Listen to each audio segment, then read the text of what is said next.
Hey everybody, I think we are live now, so welcome to the stream. Welcome to everybody that is in the chat. We have Benzo Buddies, hello, and CJ, how are you both? Um, my last video was now, when was that? That was on the 18th of April, so it's been a few days, and I just really want to go through and catch up on what's happening and why Passover in particular is quite important. I believe, it could mark a significant point. Of course, this is just opinion, but that is what this is about. We look at the facts, we look at what's happening, and we also put forward our thoughts and ideas behind to see if we can come up with, you know, a rough idea of what's happening so that we can see where it's going. So let's start with what happened just the other day in Iran when Israel struck a military outpost with missiles. And basically, sorry, the reason I'm sort of stalling in my text is I'm getting something come through here on this. Yeah, so Israel did strike Iran, but it was a very withdrawn strike. It wasn't full on, and we've actually learned today that Israel had planned a much more significant strike to do further damage to Iran. However, they were basically persuaded not to do that by various countries, but mainly the United States. And the reason why is because these other nations did not want to see a regional conflict. They didn't want to see the Middle East blow up, which is what they thought would happen if Israel went in and struck Iran hard. Basically, Israel settled for a deal. They basically said that they will just, make a point to Iran if they get the go-ahead for Rafah, which is what they've got. They've got the go-ahead for Rafah. Now, what was the point that they made to Iran? Basically, they made the point that first off, we can infiltrate your airspace without you knowing. It didn't trigger the it didn't air defense systems that Iran had put in place, which they got from Russia. And basically, Israel saying, when we want to strike, we can strike. Of course, there's a lot of fake news going around, which is being pushed by Iran, in which they're saying their air defense systems successfully accepted missiles. The missiles that did get through didn't cause damage. Basically, a whole bunch of lies from Iran to save face. And not only that, but also so they don't have to retaliate, because they were making very, very bold threats leading up to this. And basically, Israel called their bluff and they did not respond. Now, why I think Israel made a smart move is that, first off, they are under attack on multiple fronts. It hasn't totally kicked off yet with Hezbollah, but it is still active in the north and is likely to take off after Passover. Now, that would be Hamas in the south. You've got Hezbollah in the north. You've got the Houthis that say they're ready to attack Israel. You've got other militias saying that they're also ready to attack Israel. And then you've got Iran. Although many of us wanted to see Israel go and hit Iran hard, that didn't happen. And that was probably a good thing for Israel strategically, because if they went and hit Iran hard and then Iran struck back and also activated their proxies, that could be a big problem.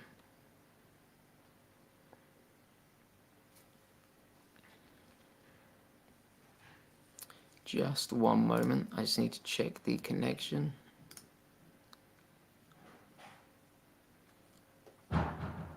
Okay, you guys audio through okay here?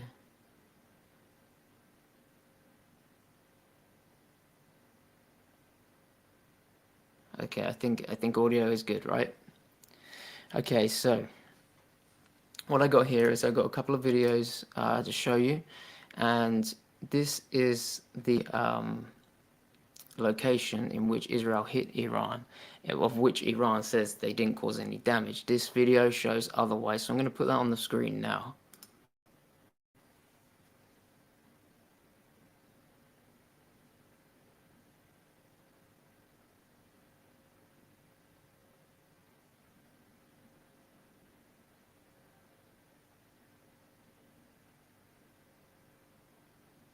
So from satellite imagery, you can see that clearly there is damage in that orange circle, which was put on the screen, showing the location in which the Israelis hit Iran. They did cause damage, and they certainly made a point. Now, we know that in exchange for this limited strike, Israel are going to move into Rafah. That is without a doubt. We've seen them preparing the way for moving in Rafah, and it's going to happen following Passover. So let's break down exactly what's going to happen when Israel go into Rafah. First, let me show you this video. This video is basically Israel preparing the way as they take out certain things which are going to be problematic for them as they enter Rafah. So here's one video.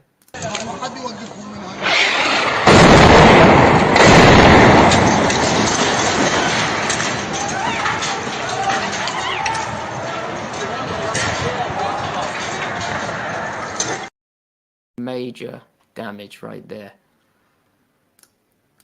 But not only that, we have had further confirmation and updates today about the plan for Rafah. So basically what I'm going to do is I'm just going to get that up and I'm going to read that out to you. So here we go. Apparently there's more than 1 million Palestinians taking shelter in Rafah. That's why it's such a big controversy surrounding moving in on the ground in Rafah, and why America does not want Israel to go in. However, they gave them the approval. So the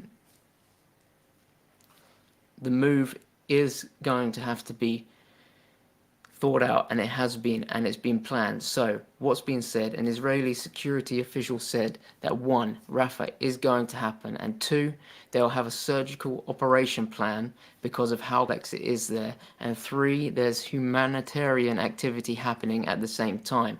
Basically what they're going to do is they're going to move citizens from Rafah to Khan Yunis and various other areas surrounding it, where there will be tents, shelter, food, and medical centers which can help those citizens.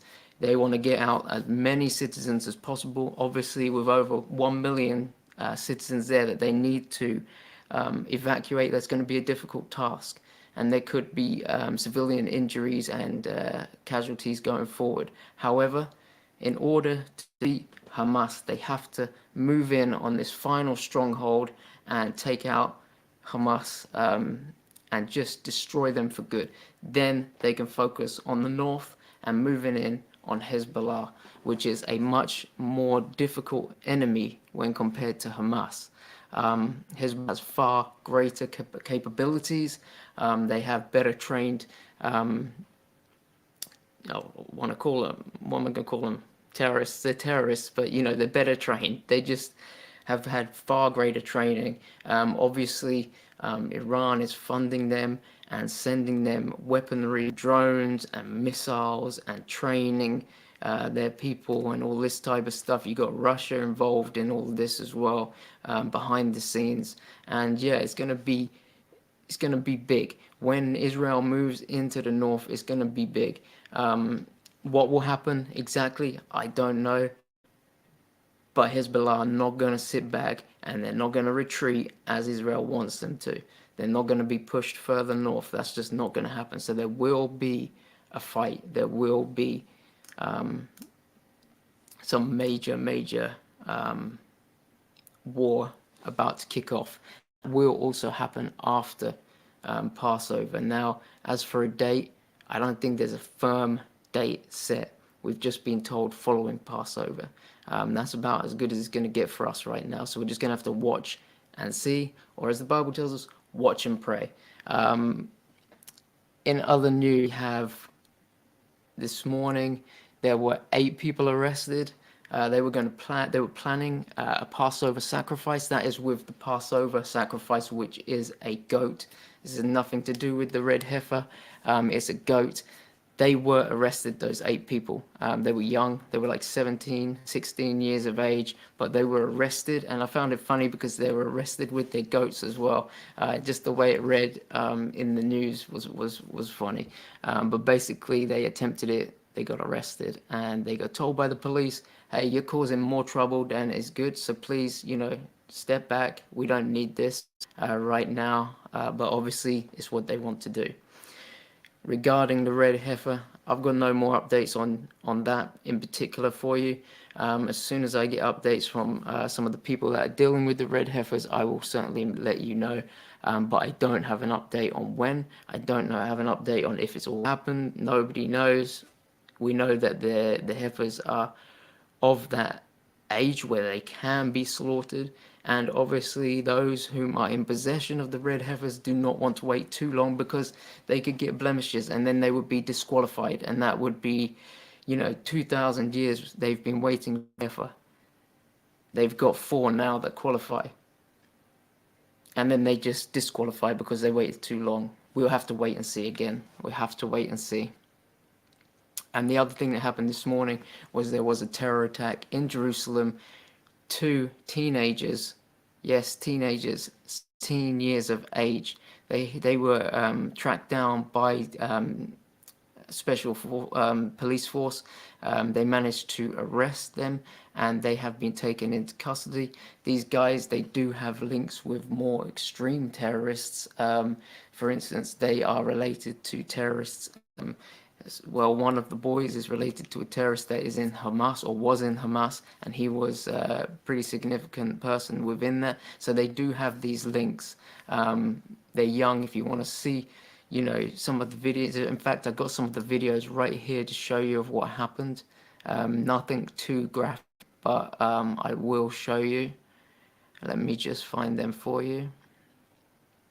Okay, so obviously this was the actual moment in which, by the way, they used the car to ram 2 civilians, 2 pedestrians, and I believe pedestrians, thankfully, only sustained injuries. There was no fatalities. So here's the first video which shows the car actually, hitting these pedestrians.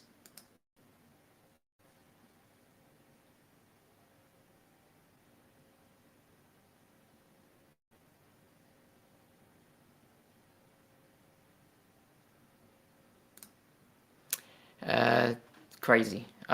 It looks like it hit more than 2 for me, but that was just crazy. You see the car pull up on the right hand side there. I'll show you again. As soon as that car hits that other car, they get out and they start shooting with guns. Let's show you that again so you can actually see it. Look to the right hand side of your screen and you'll see that car come flying around the corner.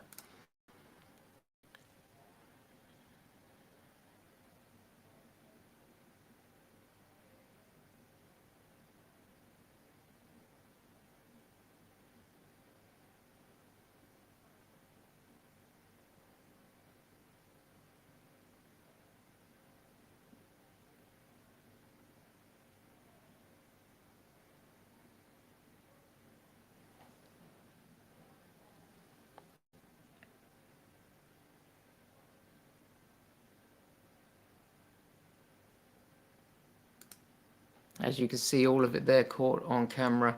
These guys went there to kill the Jews. That's what they wanted to do. Terror and just pure hatred. Absolute craziness.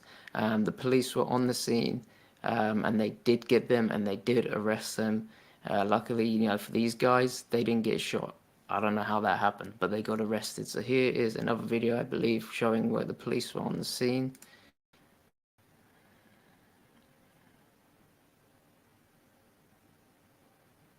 And yeah, just absolute madness. And obviously, you've got Hamas, you've got Hezbollah, you've got other terrorist organizations calling for further attacks on the Jewish people, on the Israelis, at this time when they are recognizing Passover.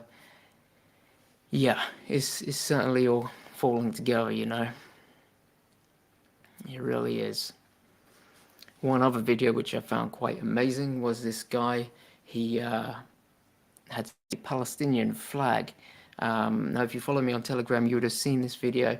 And he basically walked up to the flag, he kicked it, and then it exploded on him. Now, this is known as a flag ambush. And in 2018, 4 IDF soldiers approached a flag and did the same thing. It exploded. So it's one of those slight tricks that the enemy is playing. Let me roll this video for you guys right now so you can see exactly how it happens. Just to let you know, this guy was only lightly injured on his hand and he refused medical treatment, so there's nothing gory in this video, but let's just show you how this flag ambush works. בעין מסריע, בדרך לצפון, הלכנו להוריד את הסמרטוט המכוער הזה של המדינה שאינה קיימת. גועל נפש. חיים בינינו, לא יאומן.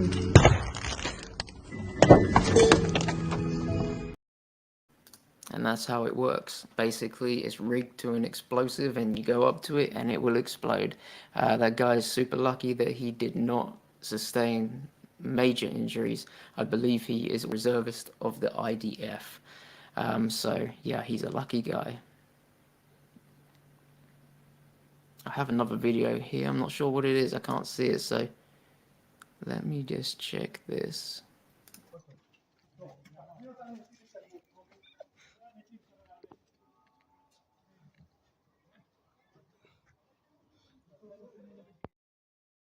Yeah, the video there was actually the terrorist squad going after those 2 kids, the 17-year-olds, and looking to take those out. Like I said, you see the way that those police officers had? Them kids are lucky that they are still alive. So what I'm going to do now, as I look to wrap this up, is look at the news feed, see if there's anything new coming in for you guys. We're going to get it live and real time. So obviously more strikes in Gaza, at least 1 killed and 3 wounded in one particular strike.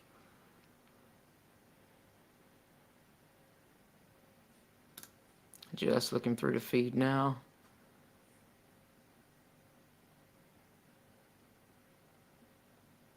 Yep, Israeli attacks in Lebanon, targeting the home of a senior Hezbollah official.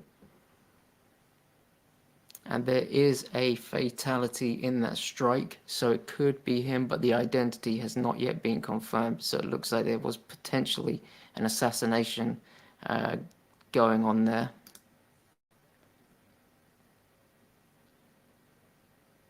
France wants an immediate ceasefire in Gaza. The French president, President Emmanuel Macron talks to Benjamin Netanyahu and says, hey, you got to call it off in Gaza, basically.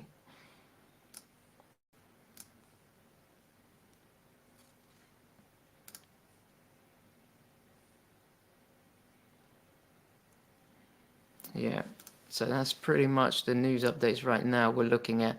Is that airstrike in South Lebanon? Did the IDF take out senior Hezbollah official in that strike? There's 1 dead, 1 injured. I'm sure we'll find out in the next few minutes as more updates come in. I will be updating the Telegram page. You can see below this, there's the Telegram link. I'll leave a comment with the link as well. Just want to say hi to everybody. I got Cindy in the chat. We've got Scarlett. We've got CJ. We've got Keegan. And we've got Benzo Buddies. Thanks for watching. I appreciate it. Keegan, thanks for reposting my stuff. I truly appreciate you, brother. And I pray that following this Passover, we may all be caught up in the clouds soon. And may I see you all guys. May I see you guys all there soon. thank you for tuning in. And yeah, following Passover is going to get explosive in Israel. You can guarantee it. God bless you, and thank you once again.